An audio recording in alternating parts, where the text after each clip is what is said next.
तर मुख्यमंत्री माझी लाडकी बहीण योजनेच्या पात्र महिला 25व्या हप्ते वितरणाच्या प्रतीक्षेत आहेत.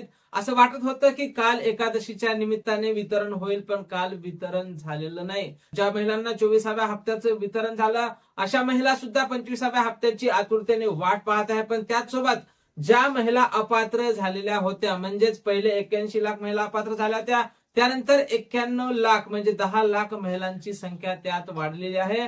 तर 10 लाख महिला ज्या अपात्र झाल्या असतील, अशा महिला सुद्धा 25व्या हप्ते वितरणाच्या प्रतीक्षेत आहेत. कारण अशी माहिती समोर येत आहे की या महिलांची फेर तपासणी, यांच्या अर्जाची फेर तपासणी ही सुरू झालेली आहे आणि त्यांची पुन्हा तपासणी झाल्याच्या नंतर त्या महिला जर पात्र असतील तर त्यांना लाडकी बहीण योजनेमध्ये सामावून घेतल्या जाईल, अशी माहिती समोर येत आहे. तर जसं 24व्या हप्त्याचं वितरण पूर्ण झालं, लाडक्या बहिणींच्या मनात बरेचसे प्रश्न निर्माण झालेले आहेत. तर त्या सर्व प्रश्नांचे निवारण आपण अगदी थोड्याशा व्हिडिओमध्ये करण्याचा प्रयत्न करणार आहोत. त्यापूर्वी तुम्ही जर नवीन असाल, नक्कीच आपल्या व्हिडिओला लाईक करून चॅनलला सबस्क्राईब करा. नमस्कार, मी भाऊसाहेब घोडे स्वागत करतो तुमचं लाडकी बहीण योजनेच्या एका नवीन व्हिडिओमध्ये. तर पाहून घ्या लाडक्यानो, आज 26 जुलै आहे. जुलैचा महिना सुद्धा जेमतेम आता संपलेला आहे. फक्त 3 ते 4 दिवसच राहिलेले आहेत. त्यामुळे ज्या बहिणींना 24वा हप्ता मिळाला होता, अशा लाडक्या बहिणी 25व्या हप्त्याची आतुरतेने वाट पाहत आहे. असं वाटत होतं की काल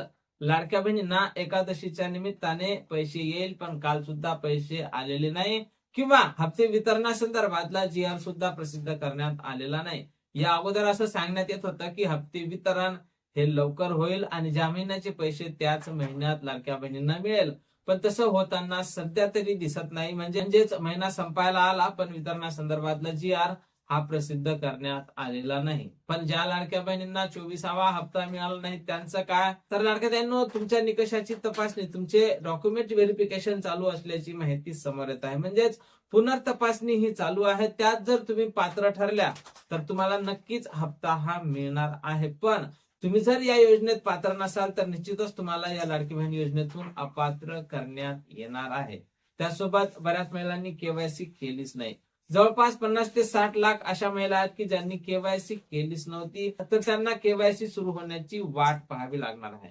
राज्य सरकार लाडकी बहीण योजनेबद्दल सकारात्मक असल्याचं दिसून येत आहे. राज्याच्या महिला बाल कल्याण मंत्री आदित्य तटकरे यांनी या योजनेसंदर्भात बोलताना असं सांगितलेले आहे की लाडकी बहीण ही योजना बिलकुल बंद होणार नाही. लाडक्या बहिणींना वेळोवेळी राज्याचे उपमुख्यमंत्री असतील, मुख्यमंत्री असतील किंवा महिला बाल कल्याण मंत्री आदित्य तटकरे असतील, यांनी लाडक्या बहिणींना आश्वस्त केलेलं आहे की लाडकी बहीण ही योजना बंद होणार नाही आणि ती आम्ही होऊ देणार नाही, असं त्यांनी स्पष्टपणे सांगितलेलं आहे. त्यामुळे लाडक्या बहिणींनो, लाडकी बहीण योजना बंद होणार नाही. उलट या योजनेमध्ये ज्या महिला अपात्र झाल्या असतील, अशा महिलांना पुन्हा सामावून घेण्याची प्रक्रिया ही लवकरच सुरू होणार आहे. म्हणजेच केवायसी लाडकी बहीण योजनेच्या पोर्टलवर तुम्हाला लवकरच उपलब्ध करून दिल्या जाणार आहे आणि त्यानंतर तुम्हाला केवायसी करता येईल आणि तुम्हाला निश्चितच लाडकी बहीण योजनेचा लाभ हा मिळणार आहे. पण आता सर्वात महत्वाचा मुद्दा आहे की जुलैचा हप्ता हा कधीपर्यंत येईल. कारण बऱ्याच महिला असे प्रश्न विचारत आहे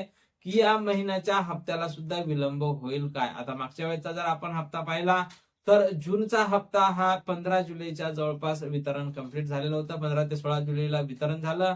त्यानंतर आता जो जुलैचा हप्ता आहे तो 15 ऑगस्ट पर्यंत जाईल काय. तर लाडक्यांनो, कसलीही शक्यता ही नाकारता येत नाही. शक्यतोवर अशी माहिती समोर येत आहे की या महिन्याचं वितरण हे लवकर होईल. पण जर विलंब होत असेल तर मग निश्चितच 15 ते 20 तारखेच्या दरम्यानच तुम्हाला या हप्त्याचं वितरण पाहायला मिळणार आहे. या हप्ते वितरणासंदर्भात जशी काही नवीन माहिती, नवीन अपडेट आपल्याकडे उपलब्ध होईल, सर्वप्रथम त्या संदर्भातला व्हिडिओ तुम्हाला आपल्या चॅनलवर पाहायला मिळेल. त्यामुळे तुम्ही जर नवीन असाल, नक्कीच आपल्या व्हिडिओला लाईक करून चॅनलला सबस्क्राईब करा. भेटूया पुढच्या एका नवीन व्हिडिओमध्ये महत्वपूर्ण माहिती सोबत. जय महाराष्ट्र.